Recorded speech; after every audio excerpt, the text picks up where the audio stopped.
The Jarvjallet solves one of the biggest problems on the Markus by adding seat depth adjustment with a seat slider.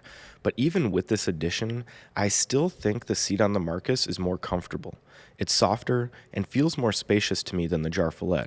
I actually like the seat on the Jarvjallet too. It's a solid all-around seat. I just prefer the extra softness on the Markus, and the seat depth isn't as big of an issue for me as it will be for taller people since I'm 5'9". If you want a chair that reclines like an Aeron for a sixth of the price, then the Markus should be your next chair. Okay, I may be going a little bit overboard here, but the recline on the Markus is my favorite feature on the chair and truly is the closest feeling I've found to the coveted Herman Miller Aeron's recline, and it's less than $300. It's just really smooth, and the range is really large. It's great for constant rocking and also great for leaning back and relaxing. This type of recline is perfect for my home office because I spend a lot less time tasking and more time watching videos and playing games. The recline on the Jarvjallet isn't terrible, but it isn't my favorite. It's a synchro tilt mechanism, but more of a hip thrusty motion and much less of that smooth rocking feel. I do not recline in the Jarvjallet nearly as much as the Markus when using the chairs. Another thing I dislike about the Jarvjallet is that there is no tension adjustment.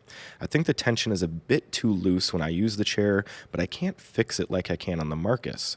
Having locking positions like the Markus is awesome, but taking away the tension is a pretty big miss in my opinion. I think the backrest on the Jarvjallet is a huge upgrade to the Markus for a few reasons. The first is its shape. The skinnier design allows me to stretch in the chair much easier than the Markus. I just have a much larger range of movement. This is especially important because both chairs have very rigid frames, and without this skinnier shape, I would have no range of movement like the Markus chair. The second thing I really like is the lumbar support on the Jarvjallet. The pad is soft and it's height adjustable. I find it to be much more comfortable than the lumbar on the Markus. I actually really hate the lumbar on the Markus. It just feels like you have a skinny rolled up towel constantly poking you in your back.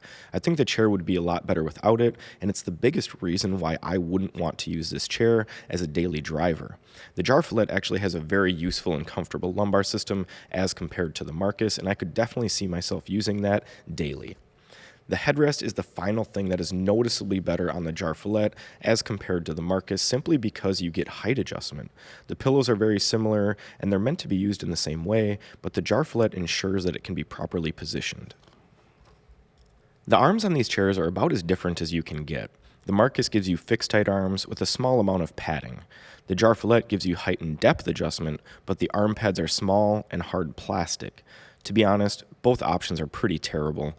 Personally, I prefer the Markus arms for the simple reason that they fit me, which means that I get the added bonus of having padded arm caps. But the arms won't fit everyone, and it might be more comfortable to have the armrest positioned properly than having a bit of padding. One thing to consider is that the arms can be removed on both chairs, which has been a popular way for other people to use them, and I could definitely see this as being a viable option. From a quality of material standpoint, they are about identical. Both chairs are going to be lower end in terms of overall build quality, which is why they are so affordable. I feel that the Markus has the look of a cheap chair though, while the Jarvjallet has a more modern design, and I'm a fan of the uniform look as opposed to the two-tone on the Markus. Overall, I think these are two of the best options currently available in that lower price range. I would definitely say that you should find an IKEA instead of ordering online though. Being able to try the chairs is super helpful and it will save you a bunch of money on shipping. If you find out neither option is a good fit, then check out our other recommendations in the same price range.